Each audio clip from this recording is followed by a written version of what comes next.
A Hielo de Malferit segueix homenatjant la figura de Guillem Agulló. Si fa uns dies es presentava la novel·la documental Guillem de Núria Cadenes, el passat diumenge l'Auditori Municipal acollia amb la col·laboració de la Filmoteca i l'Institut Valencià de Cultura la projecció de la pel·lícula La mort de Guillem de Suica Films, dirigida per Carlos Márquez Marcet i interpretada per Jani Collado, qui dona vida al jove Guillem.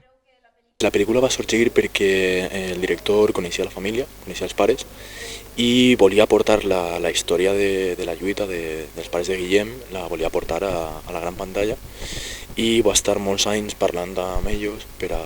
veure quals eren els temes que se podien tractar, quals no, i ell després va preparar-lo tot, va fer la pel·lícula, i la pel·lícula tracta més que de Guillem i més de la part en la que va passar tot, tracta més de la lluita i de com porta el dol la família els anys després de la mort del seu fill i com és el dia a dia des d'una família trencada per la mort d'un fill, que és molt important.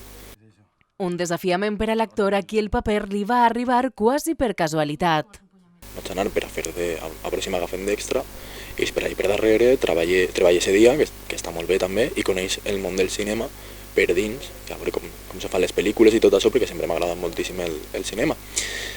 I als 2 dies me trucaren i em van dir és que ens agrada molt la idea de que sigues tu el que posa la cara de Guillem Agulló.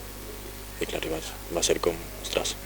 això ja no me lo esperava i tinc que plantejar-me-lo. I així ho va fer. En València la figura de Guillem és una figura molt important des de fa ja moltíssims anys i sempre està ahí com present esa lluita i esa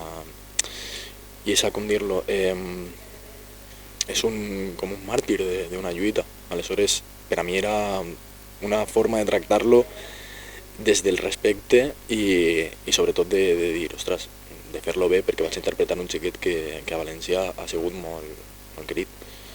I és que Guillem Agulló i Salvador és tot un emblema de la lluita antifeixista. Tenia només 18 anys quan va ser assassinat a Montanejos la matinada de l'11 d'abril de 1993. El seu cas va marcar una generació sencera de joves i la seva figura ha esdevingut un símbol de llibertat, símbol que ara replega a Hielo de Malferit en la recta final de la seva capitalitat cultural valenciana 2022.